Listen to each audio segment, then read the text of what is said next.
Pengeroyokan terhadap pendukung dan saksi TPS salah satu calon Bupati Sampang terjadi di Desa Ketapang Laok, Kecamatan Ketapang, Kabupaten Sampang, Madura. Salah satu pendukung sekaligus saksi dari calon Bupati Slamet Junaidi meninggal dunia usai terkena sabetan arit di area leher. Pengeroyokan bermula saat calon Bupati Slamet Junaidi berkunjung ke rumah salah satu warga. Namun saat pulang, ia bersama pendukungnya tiba-tiba dihadang sekelompok orang. Setelah negosiasi di lokasi, Cabub Slamet Junaidi bersama pendukungnya berhasil keluar dari wilayah tersebut. Masalah ternyata belum selesai. Rumah salah satu pendukung Cabub Slamet yaitu Jimmy Sugito justru didatangi rombongan bersenjata tajam yang langsung melakukan pengeroyokan. Kasus ini pun langsung mendapat perhatian khusus dari Polda Jawa Timur agar tidak mengancam kelancaran jalannya pesta demokrasi 27 November mendatang. Motif sedang kita dalami, mudah-mudahan tidak ada terkait dengan hal-hal yang berbau politik negatif. Dari kejadian kemarin sudah tidak merembet kepada kejadian-kejadian yang berikutnya. Polisi masih terus menelusuri siapa saja yang terlibat dalam pengeroyokan terhadap korban Jimmy Sugito. Untuk sementara, satu pelaku telah diamankan untuk pengembangan penyidikan. Dari Sampang, Madura, Jawa Timur, Solehul Hadi untuk Jasi, RTV. Seorang karyawan gerai roti di Bandar Lampung tewas saat mengoperasikan lift barang. Sementara itu, polisi dan komunitas pecinta hewan berhasil menyelamatkan 64 ekor anjing yang terbungkus karung di Banyuwangi, Jawa Timur. Sahabat, inilah catatan seputar investigasi bersama saya, Felicia Wu.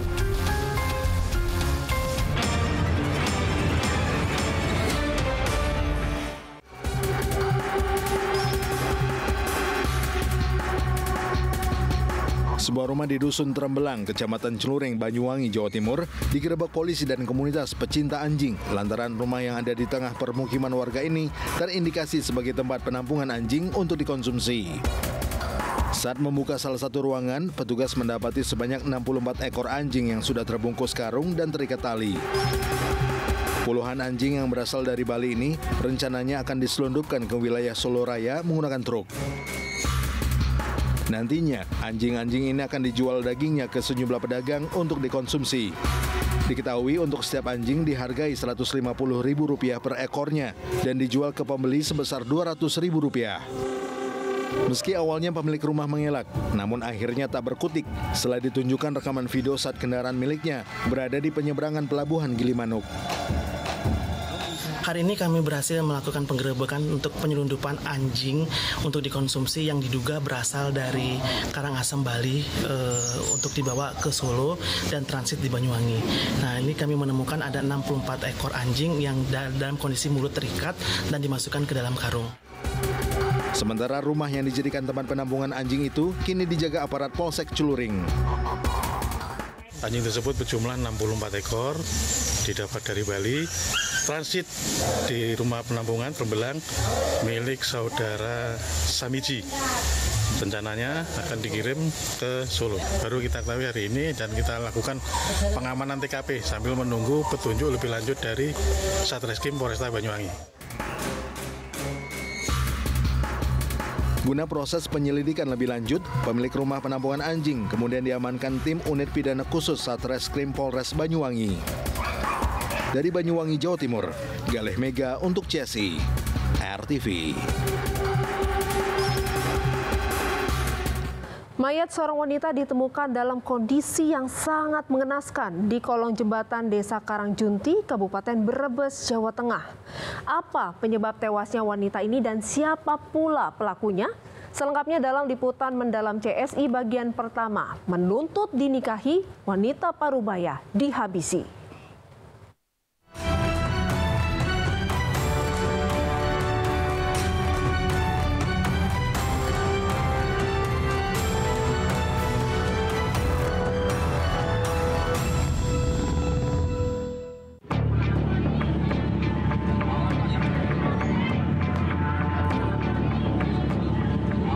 11 November 2024, hari yang tak akan pernah dilupakan oleh warga Desa Karangjunti, Brebes, Jawa Tengah. Dari atas jembatan, mereka melihat pemandangan yang mengerikan. Ya Allah, innalillahi roji'un. Ini ada kejadian tadi pagi nih, ada mayat, ada yang meninggal, jenisnya perempuan, kira-kira ada yang mengenalin gak nih? Kondisinya tertelungkup dengan mengenakan baju berwarna biru dan celana berwarna hitam. Nampak jelas satu bekas luka sayatan di bagian leher. Jenazah wanita itu pun masih mengeluarkan darah segar kala dievakuasi oleh petugas. Pak, itu bisa ngelihat mukanya nggak biar pamong saya bisa kenalin?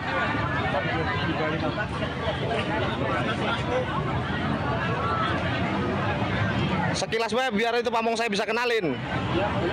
Sejumlah warga meminta petugas untuk memperlihatkan wajah korban, namun tak seorang pun warga desa yang mengenalinya. Dan tak ada satupun tanda pengenal yang melekat dan berada di lokasi kejadian.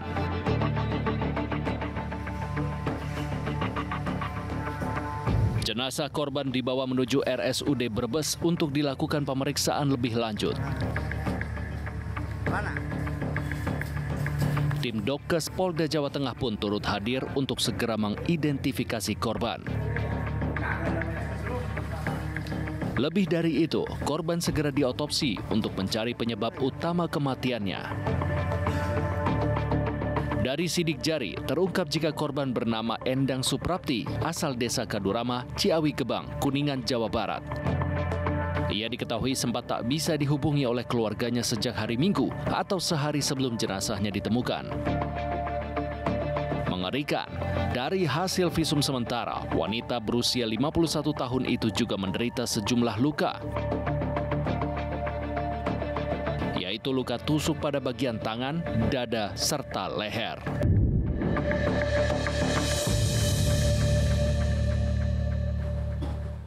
Berbekal identitas yang telah terungkap, tim gabungan akhirnya menempuh jarak puluhan kilometer untuk meringkus pelakunya.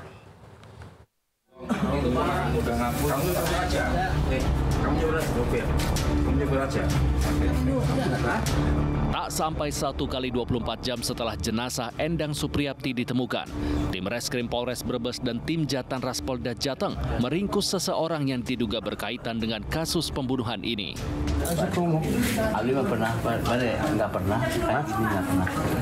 pernah gini. Dia pinjam mobil. Terus? Antar. Kapan?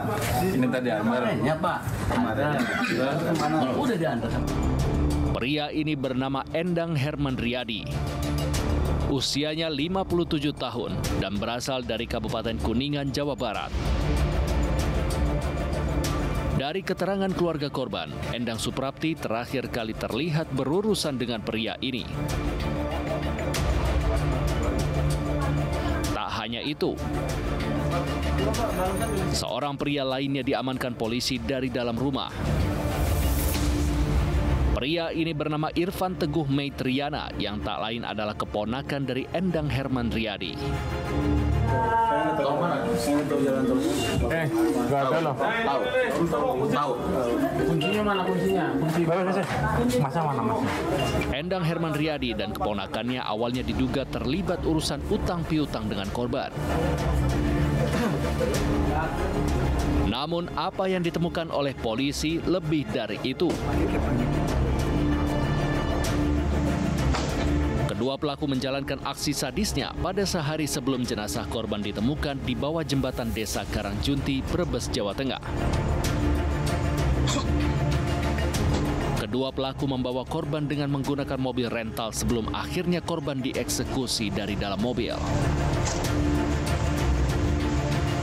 Iya, dianya tuh cuma saya malah mau menghancurkan saya. Itu berarti dibawa di mobil ya? Eksekusinya di mobil? Di mobil ya.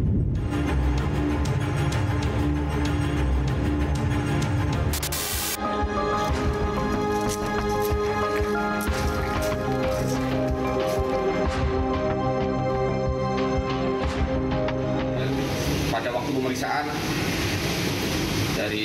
para pihak. Pelaku ini mengakui perbuatannya.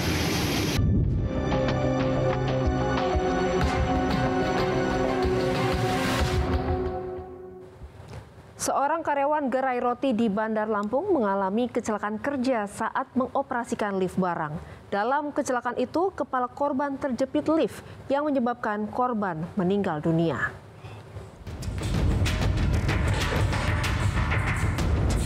Beginilah detik-detik seorang karyawan terjepit lift di sebuah gerai roti di Jalan Teguh Umar, Bandar Lampung, Lampung. Peristiwa bermula saat korban yang berusia 29 tahun itu sedang memindahkan barang melalui lift dari lantai 3. Ketika memasuki lift dan melihat ke bawah, pintu lift menutup dan lift bergerak turun. Hal ini menyebabkan kepala korban terjepit hingga mengalami luka parah. Korban akhirnya ditemukan oleh rekan kerjanya dalam kondisi kritis 20 menit kemudian. Korban pun langsung dievakuasi ke Rumah Sakit Advent Bandar Lampung untuk mendapatkan pertolongan medis. Namun naas, nyawa korban tak dapat tertolong. Jenazah korban kemudian dimakamkan di TPU Desa Jatimulyo, Lampung Selatan. Sementara orang tua korban menyerahkan penyelidikan sepenuhnya kepada pihak kepolisian. Keluarga korban menyayangkan pihak perusahaan dinilai lambat memberikan pertolongan. Selain itu, tidak ada perwakilan perusahaan yang mendampingi korban saat dirawat di rumah sakit. Dari pihak perusahaan atau pengawas di situ tidak ada yang mendampingi. Dari kemarin di sana penyelesaian administrasi segala macam sampai malam ke rumah, pagi ini baru datang. Jadi anaknya saya itu sampai di-share di sama Babinsa itu di penengahan itu. Ditanya-tanya ini anak siapa, ada yang kenal enggak? Berarti kan perusahaan itu kemana? Jadi peristiwa adanya seorang laki-laki terjepit di salah satu lift di sana. Nah saat ini kemarin langsung dilakukan olah TKP oleh Satreskrim Polres Bandar Lampung dan terus dilakukan penyelidikan terkait penyebab dari peristiwa tersebut. Hingga kini polisi masih menyelidiki kasus ini untuk memastikan fakta di balik tragedi tersebut. Dari Bandar Lampung, Lampung, Ferry Novianto untuk CSI RTV. Aksi pengeroyokan sopir taksi online terjadi di Jalan Tol Jakarta Tanggerang Grogol, Petamburan, Jakarta Barat. Korban dipukuli oleh pengemudi mobil lainnya saat sedang membawa penumpang. Tutup Pak. Nggak tahu bang saya. Nggak tahu bang saya nggak tahu bang. Pak, tolong Pak, saya mau berang. Nggak tahu saya nggak tahu saya. Iya maaf bang. Nggak maaf. Saya bawa orang bang, saya bawa penumpang bang. Maaf bang. Iya bang, maaf bang. Iya, maaf. Pak, tutup Pak. Seorang pengemudi taksi online dihajar pengemudi mobil lainnya di Jalan Tol Jakarta Tangerang Grogol, Petamburan, Jakarta Barat. Tak lama kemudian, datang seorang rekan pelaku yang mengenakan baju kuning dan keduanya mengeroyok korban. Pak, tolong Pak. Tolong Pak, saya Pak. Pak, tolong Pak. Seorang perempuan penumpang taksi online ketakutan dan berkali-kali meminta sopir untuk segera menutup kaca mobil, bahkan meminta pertolongan pengemudi lain. Pelaku kemudian diamankan kerabatnya dan mobil yang dikemudikan korban bisa melaju kembali. Kuat dugaan, pelaku sedang dalam pengaruh minuman beralkohol. Bilang pelaku ini di depan saya tiba-tiba langsung minggir. Nah, saya kan kaget dong, karena sama-sama pengemudi, apalagi di jalur tol di tengah begitu. Nah, akhirnya kita klakson kan. Maksudnya pengen tahu nih, si pengemudi ini ngantuk apa mabok. Tapi ternyata begitu saya klakson dia marah.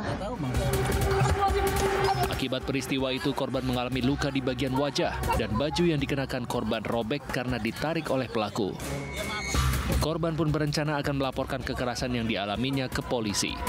Dari Jakarta, Reza Heri Pamungkas untuk CSI RTV. Berkendara dengan selamat di jalan raya tidak hanya membutuhkan keahlian, namun juga kewaspadaan dan kepatuhan lalu lintas. Berikut tips dari Brigadir Susan agar Anda terhindar dari maut di jalan raya. Halo sahabat RTV, pelanggaran lalu lintas terjadi hampir setiap harinya. Nah, hari ini ada pelanggaran lalu lintas apa yang sudah terekam? Mari kita saksikan bersama videonya.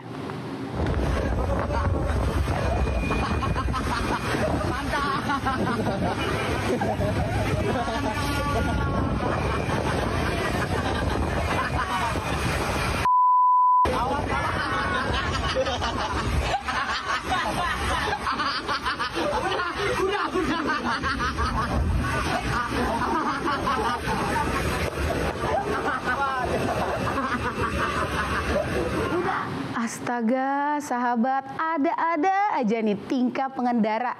Lihat nih, senam di motor coba. Sampai geleng-geleng lihatnya, kok bisa ya? Sudah bang, sudah. Astaga, gimana kalau nanti nabrak beton pembatas jalan? Atau malah membuat pengendara lain dalam bahaya? Gak boleh gitu ya sahabat, dan gak boleh ditiru. Pengendara motor yang ugal-ugalan di jalan merupakan pelanggaran yang serius.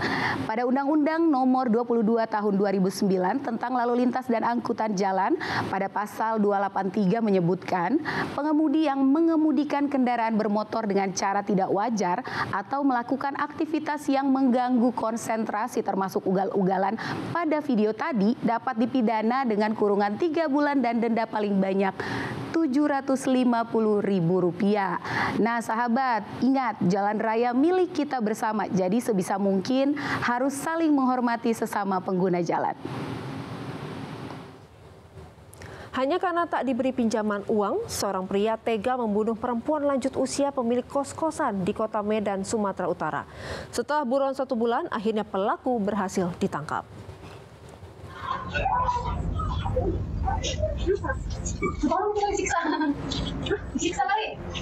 Warga di Jalan Badak, Kelurahan Pandau Hulu 2, Kecamatan Medan Area, Medan, Sumatera Utara, dikejutkan dengan teriakan seorang perempuan yang sudah lanjut usia bernama Betty dari dalam rumahnya. Tak lama kemudian, dari rumah Betty keluar seorang pria yang memakai baju warna putih dan tidak menjawab pertanyaan warga.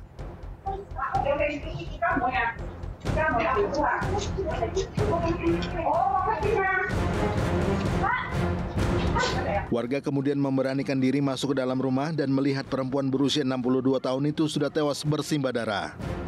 Diduga pria berbaju putih yang keluar dari rumah korban adalah penyewa kos-kosan sekaligus pelaku pembunuhan.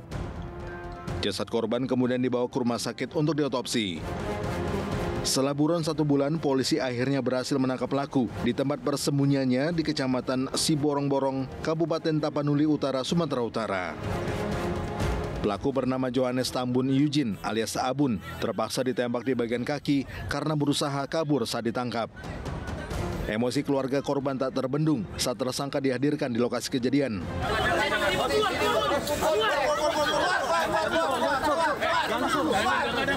Menurut polisi, tersangka merupakan residivis kasus pencurian motor di Kota Kediri, Jawa Timur. Tersangka berdalih tidak diberi pinjaman uang oleh korban hingga tega membunuh. Profesinya dia tidak ada profesi yang tetap. Dia mendapatkan atau mencari kehidupannya dengan cara noko itu apa? Noko. Collecting dana sosial. Ya, dengan menggunakan nama gerakan aksi sosial. Akibat perbuatannya, tersangka akan dijerat pasal pembunuhan dan terancam hukuman 15 tahun penjara.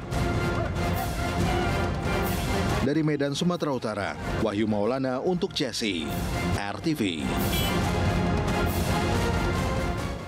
Kejahatan selalu ada di sekitar kita dan kewaspadaan menjadi satu-satunya cara menghindarkan diri dari bahaya. Saksikan catatan seputar investigasi setiap Senin hingga Jumat pukul 23.30 waktu Indonesia Barat. Saya Felicia Bu, terima kasih dan sampai jumpa.